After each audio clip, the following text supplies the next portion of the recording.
Hey guys, Ali here. Thanks for not scrolling past this. It's very, very hot here in a very rural area of Nepal. We're just southeast of Mount Everest and it's about 99% humidity.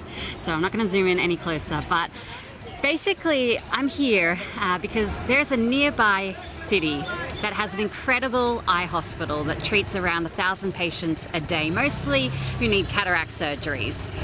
But there's a lot of people that can't get to the eye hospital. It's too far to travel, they don't have enough money, they don't have access. And so the hospital sets up these outreach camps where people can come and have their eyes tested. Some need glasses, but many of them actually need cataract surgeries. In this part of the world, cataracts are caused primarily by malnutrition, and they impact people's ability to work and provide for their family.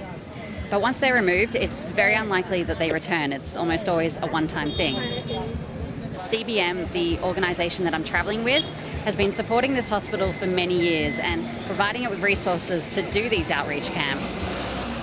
But there's thousands and thousands of people in Nepal and millions around the world who aren't this lucky. So if you've got a few more minutes and you've got $33 to spare, then can I please encourage you to head to Hope 1032's website and make an impact in someone's life that's probably never going to be able to thank you, but they will be changed forever because of you.